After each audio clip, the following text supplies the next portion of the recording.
Bonjour à tous et bienvenue dans un nouvel épisode de Dirty Biology qui va littéralement vous violer la cervelle. Et je mâche mes mots. Aujourd'hui on va parler d'une idée terrible qui a effrayé des gens très intelligents et qui implique une intelligence artificielle vengeresse, des simulations informatiques de votre personnalité et des enfers construits sur mesure. Accrochez-vous bien pour le plus gros mindfuck de votre journée et on commence tout de suite avec l'expérience du basilic de Rocco. L'expérience du basilic de Rocco, ou Rocco's Basilic Experiment dans sa version originale, désigne un article qui a été écrit par un certain Rocco sur le forum de Less Wrong. Less Wrong est un site web qui est dédié à raffiner l'art de la rationalité chez les humains et qui rassemble des personnes qui tentent d'appréhender la vie à travers la logique, de prendre les meilleures décisions possibles grâce aux mathématiques et en fait de devenir un peu moins bête une étape à la fois. C'est un excellent site web qui est plein de bonnes intentions et sur lequel je vous conseille très fortement d'aller perdre du temps, mais il faut également savoir qu'il est massivement fréquenté par des singularitaristes, un terme que je vais expliquer tout à l'heure. Revenons à l'expérience du basilic de Rocco. Dans cet article, Rocco proposa que dans le cas où il existerait un jour une intelligence artificielle toute puissante, celle-ci pourrait décider de punir rétroactivement toutes les personnes qui étaient au courant du fait qu'elle finirait par exister un jour, et qui n'ont malgré tout pas contribué à son développement. Une sorte de « vous saviez que j'allais arriver et vous n'avez rien fait pour accélérer le processus, et maintenant je vais vous punir pour ça ». Cette IA démoniaque fut surnommée le basilic de Rocco, en référence à l'animal mythologique qui pétrifie les gens lorsqu'on le regarde,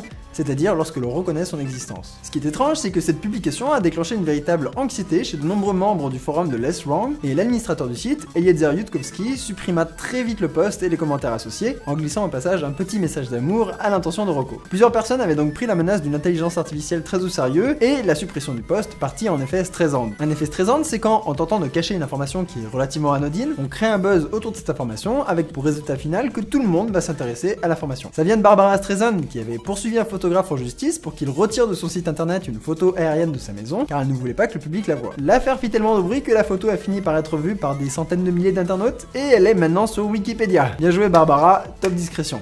De la même façon, grâce à cette censure brutale, le basilic de Rocco, qui était au départ un simple scénario futuriste, est devenu une véritable légende dans ce petit milieu. Il faut se rappeler que l'on parle de partisans de la rationalité appliquée à tous les domaines de la vie, des extrémistes de la logique. Normalement, un extrémiste de la logique n'a pas peur des monstres dans le placard, donc il y a a priori quelque chose de sérieux ici. Comme il s'agit d'un crime du futur que l'on veut élucider, il nous faut le suspect, l'arme du crime et le mobile. Le suspect est évidemment cette intelligence artificielle toute puissante. Les singularitaristes sont convaincus qu'elle va finir par arriver, la seule question étant quand. Pour faire court, les singularitaristes sont des gens qui sont convaincus qu'une singularité technologique va avoir lieu au milieu du 21e siècle. Une singularité est un endroit au-delà duquel les règles changent complètement, comme en mathématiques ou en astronomie. Et une singularité technologique est donc un endroit où la technologie s'emballe complètement et n'obéit plus aux mêmes règles qu'avant. Ils partent du constat que la puissance de calcul des ordinateurs double à peu près tous les 2 ans, ce qu'on appelle la conjoncture de Moore. La croissance de la puissance de calcul est exponentielle. Par exemple, la puissance de calcul des superordinateurs a été multipliée par 1000 au cours des 10 dernières années. Si cette observation continue à se révéler vraie, comme ça a été le cas pour les 50 dernières années, alors peut-être qu'en 2050, on pourra simuler dans un ordinateur l'ensemble des cerveaux de l'humanité. En tout cas, c'est ce qu'affirment les singularitaristes, qui pensent même que cette puissance de calcul va finir par donner naissance à une intelligence artificielle capable de s'auto-améliorer. C'est ce qu'on appelle une intelligence artificielle forte, c'est le moment où la machine peut se débrouiller toute seule. Maintenant, on peut se demander pourquoi est-ce qu'on devrait avoir peur d'une intelligence artificielle et qu'est-ce qu'elle pourrait bien nous faire. En fait, c'est là que ça devient tordu.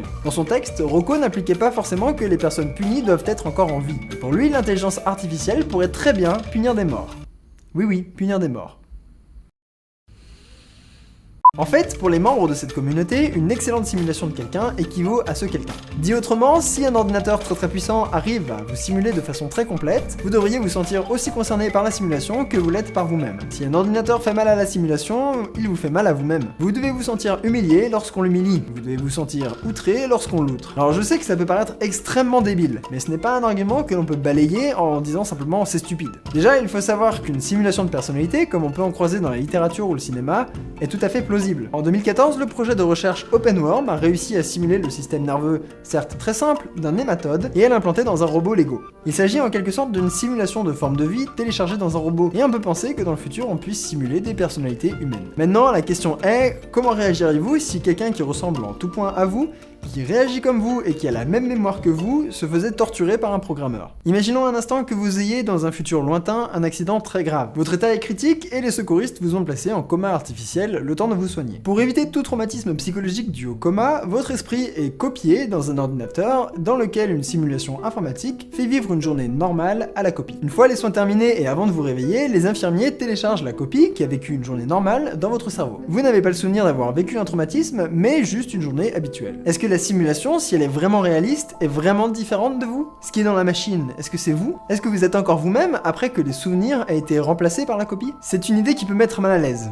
Et si vous voulez mon avis, si un jour on arrive à faire des simulations informatiques de cette qualité, il est tout à fait possible qu'on leur accorde le statut juridique d'une personne, sous prétexte qu'elle ressemble assez à des humains. Pour faire un parallèle, la tendance actuelle est de donner les statuts de personnes aux grands singes, comme ça a été par exemple le cas pour ces orang-outans en 2014. Ces droits s'appliquent sur la base de leur ressemblance avec des humains, et on pourrait tout à fait transposer les arguments à des simulations suffisamment humaines. À partir du moment où on accepte l'idée qu'un ordinateur du futur puisse simuler une version convaincante de nous, on accepte aussi l'idée que cet ordinateur puisse nous punir, même longtemps après notre mort biologique. Il lui suffit de nous simuler dans un programme informatique, et de nous en faire prendre plein la tronche dans un enfer créé sur mesure, rien que pour nous. Du coup, on comprend un peu l'anxiété des membres de la communauté Less Wrong. Deux solutions s'offrent alors à eux. Dépenser tout leur argent pour aider cette intelligence artificielle à venir au monde, ou ne pas le faire et souffrir pendant une éternité dans un ordinateur. C'est très semblable au pari de Pascal, qui expliquait à la fin du XVIIe siècle pourquoi il fallait faire le choix logique de croire en Dieu et de vivre pieusement. Selon Pascal, chaque être humain est confronté à deux choix. Une vie pieuse avec toutes les privations que ça implique, mais une éternité de récompense au paradis si Dieu existe, ou une vie païenne et libertine, et donc très agréable, mais une éternité de punition en enfer si Dieu existe. Premier cas de figure, vous misez les privations et vous récupérez votre mise à l'infini en allant au paradis si Dieu existe. Vous ne récupérez rien si Dieu n'existe pas, vous perdez votre mise. Deuxième cas de figure, vous ne misez rien, mais vous avez une punition infinie si Dieu existe en allant en enfer. S'il n'existe pas, vous gardez votre mise, le plaisir que vous avez eu dans votre vie. En faisant un rapide calcul des coûts et bénéfices, Pascal démontre qu'il faut croire en Dieu et vivre pieusement, parce que la punition de ne pas y croire est potentiellement infinie. Le bilan des pertes est beaucoup moins grave si on se contraint toute sa vie à avoir des relations sexuelles avec sa main. En appliquant le raisonnement à l'intelligence artificielle, c'est exactement pareil. La perte maximale est beaucoup plus importante dans le cas où on n'aide pas le basilic, donc il faut investir tout son argent dans sa venue au monde. On a donc l'arme du crime.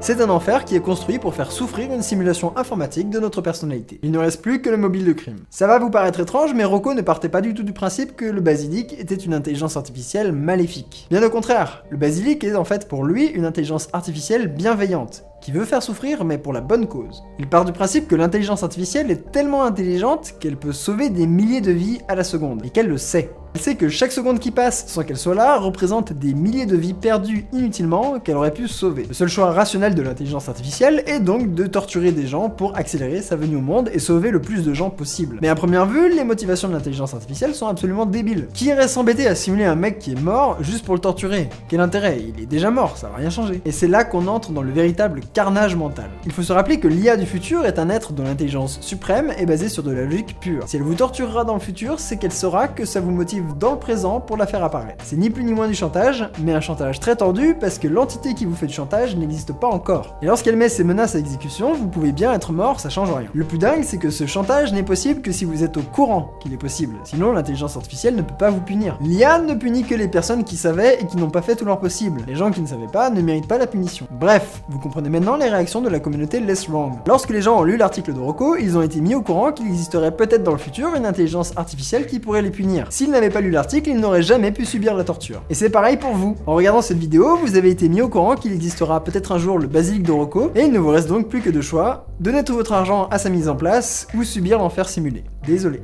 À moins qu'on réalise 30 secondes que c'est n'importe quoi. Premièrement, le nombre de suppositions pour arriver à cette conclusion atteint des scores astronomiques. En fait, pour accepter l'idée du basilic de Rocco, il faut accepter l'idée qu'une super intelligence informatique va arriver un jour, que cette super intelligence serait capable de vous simuler, qu'une simulation de soi équivaut à soi, qu'elle aura un intérêt quelconque à vous faire chanter, etc., etc. Ça fait un enchaînement de probabilités qui, prises séparément, sont déjà faibles, mais qui, quand on les met ensemble, sont encore plus faibles. D'autre part, il ne faut pas toujours écouter les philosophes du XVIIe siècle. Le pari de Pascal a été réfuté plein de fois, et ce n'est ni un argument logique pour prouver qu'il faille tout faire pour aller au paradis, ni un argument logique pour prouver qu'il faille donner tout son argent à la réalisation d'une super intelligence artificielle. La réfutation la plus simple est tout simplement de dire qu'il peut exister autant de dieux et respectivement d'intelligence artificielle du futur que l'on veut. Le fait de croire que c'est l'abstinence ou respectivement de donner tout son argent à la réalisation d'une super intelligence artificielle qui va vous éviter la souffrance dans le futur est une croyance, ce n'est qu'une hypothèse. Comme on n'a aucune idée de ce qu'il y a après la mort, s'il y a quelque chose, ou de ce à quoi ressemblera une intelligence artificielle du futur, si elle existera, on peut imaginer ce qu'on veut. On peut imaginer que le critère pour accéder au paradis soit par exemple le fait de parler comme un pirate toute sa vie, ou de changer de sexe tous les 5 ans, ou de faire la collection des maladies de peau les plus dégueulasses possibles avant de mourir, ou tout en même temps. De la même façon, on peut tout aussi bien imaginer qu'une super intelligence du futur attende de nous que l'on crée un maximum de mèmes sur internet, que l'on organise des championnats à mort de free hug, ou que l'on passe son temps à regarder des vidéos sur YouTube. YouTube. Toutes ces hypothèses sont aussi valables les unes que les autres, et on n'a aucun moyen de savoir ce qu'attend de nous une entité supérieure, si elle existe, que ce soit une divinité d'origine hébraïque ou une super intelligence du futur. Le pari de Pascal ne marche pas. Les membres de la communauté de Less Wrong ont d'ailleurs fini par se détendre un peu sur le sujet, et l'administrateur du site a même fini par faire ce qui ressemble à des excuses pour avoir fait partir un truc au départ anodin en terrifiante menace technologique. Tout était rentré dans l'ordre. Mais ce genre de phénomène extrême est très intéressant parce qu'il nous renseigne sur les idées de base auxquelles ces gens croient. La première est qu'une super intelligence artificielle va finir par émerger tôt ou tard, et on a vu précédemment que ça s'appelait